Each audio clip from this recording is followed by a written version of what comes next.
Welcome to the Water Trough, where we can't make you drink, but we will make you think. My name is Ed Drozda, the Small Business Doctor, and I'm really excited you chose to join me here as we discuss topics that are important for small business folks just like you. If you're looking for ideas, inspiration, and possibility, you've come to the right place. Join us as we take steps to help you create the healthy business that you've always wanted.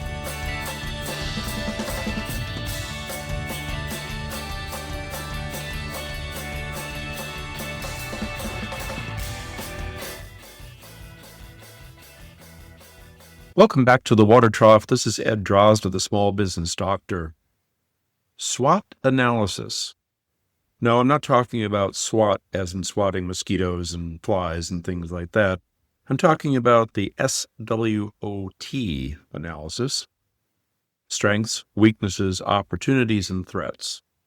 It's an analysis that's been in vogue since the 1980s, although its predecessors date back probably to the 1950s. In the interim, there's been a lot of discussion about the validity of the tool as well, how it's utilized and if it really is worthwhile and what it leads to. But for the moment, let's just consider SWOT analysis for what it is and what it might be able to do for you. It's a concept that we teach in business school. It is a concept that simplifies preparing for strategic planning. It is not in and of itself a strategic plan. It is a way of bringing together bits of information that can be valuable in creating a strategic plan. So let's look at each of the individual components. The first of these is the S as in strengths. When we talk about strengths, I imagine a lot of things come to mind. For example, we might think of the things that we do very well. We might think of things that we are very capable of doing. We might look at our most outstanding accomplishments. These are strengths. Strengths are things that we typically identify to showcase our value, to showcase our worth.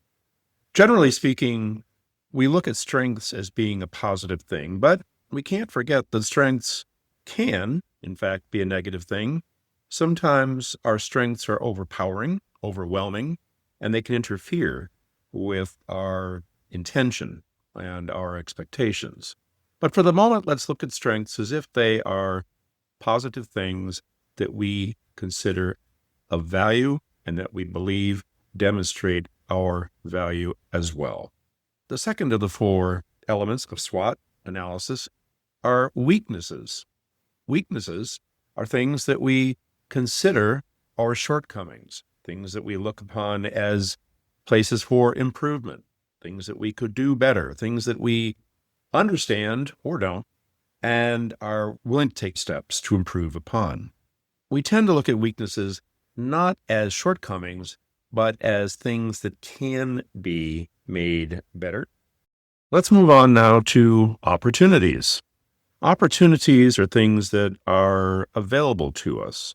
They could be things both within the organization and outside the organization.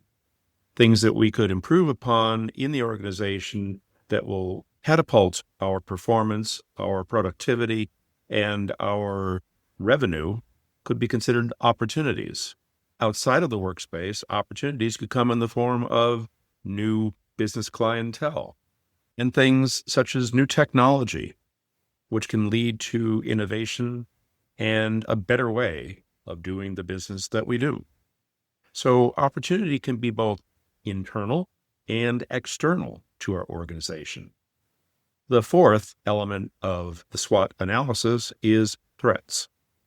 Threats are those things that can have a negative impact upon our business. Threats, as opportunities, can arise both within and outside of the organization. Within an organization, a threat might be failed communication that has led to the prospect of a strike in a union shop. A threat might be a change in regulations that's going to impact the way that we're able to ship our product overseas, i.e. the tariffs in the current environment.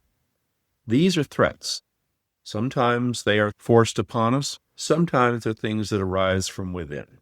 In either case, they have the potential to have a negative impact on our business operations. The fifth, and arguably the most important component of SWOT analysis, doesn't have an initial. That fifth component is analysis.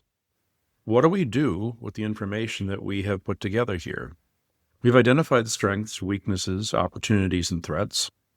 But how do we utilize these to help us in strategic management, in creation of strategic plans? Let's start by saying that the information that we derive tells us a lot about the current condition of our business, about the readiness of our business, about our potential, and about the things that we need to keep our eyes on. Oftentimes we say, do more of the same thing if it's good, and mitigate the effects of those things that aren't so good. That can include our strengths, our weaknesses, and the opportunities and the threats.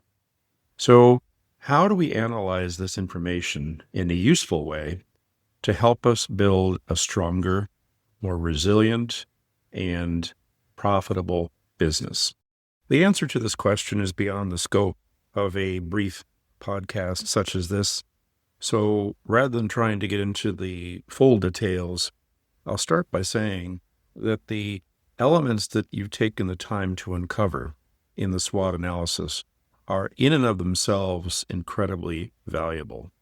Depending upon your organization, how information is disseminated, how it's processed, those things will give rise to the manner in which the information will be utilized.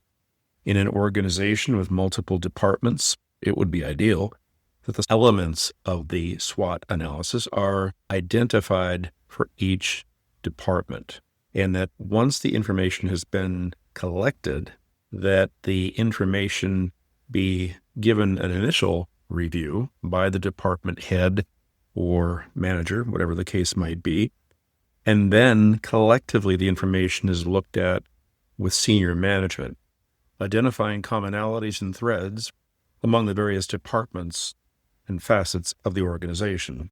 As with any strategic management or strategic planning endeavor, it is necessary that an organization opens up all potential communication channels. It is not sufficient for the senior management to work in a vacuum. It's absolutely imperative to bring in the various managerial components of the departments within the organization. Even in a small organization that may not have such managerial stratification, it's critical that all key players, that is, players with responsibility or specific components of the business, are brought together in the strategic planning process.